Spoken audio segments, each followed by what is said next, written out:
It's the 5th of May and I'm Tom Glasson. Welcome to The Roast. Now, given reports it costs up to $22,000 to get the ear of Joe Hockey, I'd better start saving up. 22 grand? Tom, you are being ripped off. I can get you the ears of Hockey for half the price. That's not what I meant. Hockey, bring that gorgeous head over here. Nick, it's just an expression. Round to the left of me. Hockey to the right. Here I am, stuck in the middle with you. Nick, it's an expression! Oh, yeah.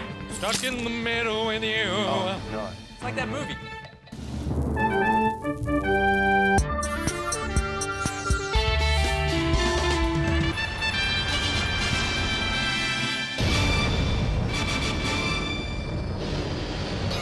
Tonight, a proposed increase to university fees and questions are raised concerning a Liberal fundraising body. Done. Oh, what do we got?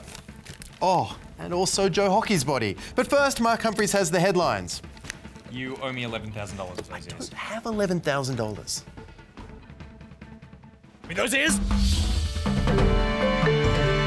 A new report on the sexual activity of Australian teenagers has found sexting is now a regular part of sexual relationships. Also still a part of sexual relationships, herpes. So keep it in your pants, school kids. According to the study of students from years 10 to 12, more than half had received an explicit text message. As for the rest, they didn't want one anyway, so shut up. Lead researcher Professor Anne Mitchell says it's just a part of a sexual relationship, part of courtship now. Though not all sexts are indicative of someone lusting after you. Hey Gavin, I think Kate likes me. She just sent me a picture of a naked penis. Romance, of course, has changed a lot over the years. Spare a thought for people in the 80s who had no choice but to do this. Additionally, the survey found that most sexually active students report positive feelings after having sex, though I suspect they're doing it wrong. They should be feeling deep shame. And older people have also been found to text explicit photos, though they're usually accompanied by the words, "Should I see a doctor about this?" Prime Minister Tony Abbott has cancelled his scheduled visit to Indonesia. His visit to Fitness First, however, still on. There are rumours the cancellation is due to on-water operations, which could cause embarrassment to the Indonesian president. But Finance Minister Matthias Cormann instead suggested the problem was the trip falls close to the budget, which is due to be delivered in just over a week's time.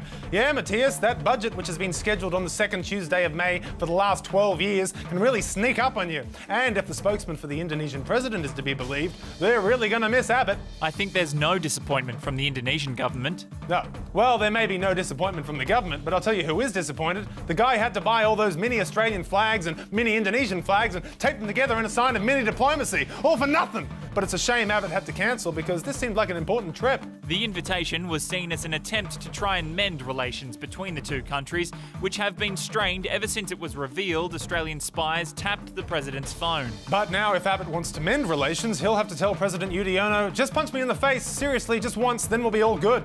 The latest Galaxy poll suggests the coalition would lose an election if it were held today. But it isn't being held today, so the government can chillax. It's believed the downturn in support is due to the coalition proposing a deficit tax after promising no new taxes, with 72% of respondents saying it represents a broken promise. I'm guessing the other 28% were coalition MPs. But like a high school student sexting in maths class, Abbott isn't paying attention to the numbers. I think in the long run, the voters will thank us for doing what is absolutely necessary. If you're a politician and anyone has ever thanked you, please come forward. You're one of a kind. For The Roast, I'm Mark Humphries.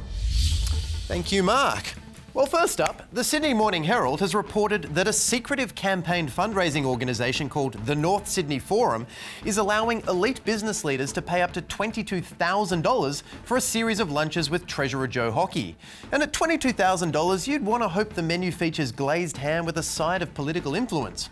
According to the Vice Chairman of the NSF, Robert Orrell, the meetings are typically in a member's boardroom and are genuinely an exchange of information. Joe just goes around the table and talks about issues. Issues like, do you take FPOS and/or suggestions regarding your financial advice reforms? So how does an information exchange work when they're paying thousands of dollars to talk to the Treasurer? Really? Like I was saying, there's no way that we can pass the next budget. I had no idea. And how do you plan to implement that? Mr. Hockey? To continue, please insert another $5,500. Yep. Like I was saying, there's actually no way we could pass that budget with the current legislation as it is. It's going to need a big deal between state and federal government. Truth be told, I'd probably pay $22,000 for the privilege of not sitting in 10 meetings with business groups and lobbyists each year. So why do people sign up? Well, if you look at the forum's website, the aim is to help build the financial resources to support Joe going into the future and support Joe in his important work. So if you're sick of sponsoring a starving child in the third world, start sponsoring the re-election fund of a rich adult in North Sydney. But how does it all work? Well, let's boot up the website and find out. Hi, and welcome to the North Sydney Forum website. If you'd like to book in a lunch with Joe, just head on over to the membership section of the website where you can join supporters such as this guy. But if you're not this guy, we will protect your identity, just like we did for National Australia Bank and the Financial Services Council, both of whom love to chat about changes to the financial advice laws the government's considering. So sign up and click around the site, not on that. And when you're done, don't forget to clear your browsing history so your donation can be our little secret. Not a problem for me, my browser is always set to incognito mode. Of course, when we hear the word bank, we don't feel an overwhelming sense of trust these days. Probably because they keep charging me $2.50 to touch my own money, then go waste all that money on helicopters. I'm looking at you, Westpac. Plus, when you add the words confidential, secretive and $22,000 to the equation, it doesn't sound great. Exactly. That's what I've been telling you, Hockey. And while the North Sydney Forum is probably completely above board, in this ICAC investigates everything era, being anything less than completely transparent with politicians' meetings with banks is not a good idea. Observe, this pantomime I both wrote and directed. The forum costs up to 22 grand a year to become a member. The Treasurer is sitting with you discussing important Treasurer business, and no one has disclosed who you are or what you do. And the only people we know are members are all from the financial sector. So what Hockey should do to make the forum sound less like Wolf of Wall Street meets House of Cards is the complete opposite. Meetings should be free to enter and take place in public, like some sort of pancake in the park situation. The Federal Treasurer should meet anyone who wants to talk to him. And for those who couldn't make it, broadcast those chats out to the people whose lives will be affected by them. You know, everyone in the country. That way, I would know they have nothing to hide. What if they do want to hide something? Well, if it was me, I would hold paid lunch meetings in a boardroom with all of my business friends. But that's just me. Yeah, we'll be back in a moment. Hey guys, have you ever had a meeting with the Federal Treasurer in a secret boardroom? What did you talk about? We'd love to hear about it. Really, we and the Australian public would really love to hear about it. Jump on Twitter at @TheRoastTV or #RoastTV. Finally tonight, the recently released Commission of Audit report proposes a number of controversial recommendations, including raising the age of eligibility for New Start payments from 22 to 25. So the bad news, you could be stuck receiving youth allowance until you're 25, but the good news, at 25 you are still considered to be the youth.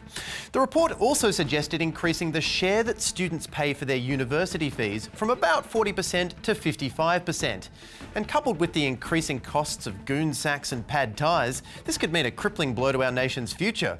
Also recommended was HECS repayments beginning when students start earning $32,000 instead of the current amount of $51,000, something that would likely result in a spike in course enrolments for the economics of organised crime and surviving with just one kidney 101. Education Minister Christopher Pyne defended the recommendation whilst simultaneously raising the roof, explaining that university-educated people are likely to have an unemployment rate below 1% and will earn over a lifetime 75% more than a person without a university degree. So while you might be struggling to make ends meet at uni, you could just enrol in that time travel course, go into the future and borrow money from your rich employed self. Jazz Twemlow joins me now in the studio. Jazz, what does this mean for the current generation? It means if you're young, then the last few days of news have just been like endless repeats of a show called Your Future is Going to Suck. Oh, I don't like that show. Yeah, no one does. But it wasn't always that way. In the 1970s, education was free, meaning that learning things wouldn't lump you with a one-person GFC, and you wouldn't have to ask yourself questions like, do I want to study biology today or nourish myself? Oh, But we couldn't have everyone rushing to university and knowing things. And so, due to increased participation rates, this free-for-all brain orgy came to an end with the introduction of HEX in 1989. They say knowledge is wealth, but try telling that to the debt collectors when you offer to pay with a series of interesting facts. Now, the Commission of Audit has suggested a higher contribution from students attending university, and any HEX debt would have to be paid off the moment you start earning minimum wage. A minimum wage which the very same commission suggested be decreased from $622 per week to $488 per week, along with a retirement age set to increase to 70. There you go, Tom. Thank you, Jazz. I don't want this. So, just to recap for the future Oliver Twist kids, you'll probably be working earlier and later in life for less money to pay off more debt. But on the plus side, there might be a modest surplus. Jazz, is there anything we could do? Well, if you ask me, we should subsidise education with some of those large political party donations. But no one has asked me because I couldn't afford lunch with Joe Hockey. Well, maybe Christopher Pine will host some drinks. Serve up some pina coladas. Huh? Good night. And some Pinot Noir. Or some pineapple schnapps with some Christmas Pinetons. Oh, shut up. Champagne? Oh.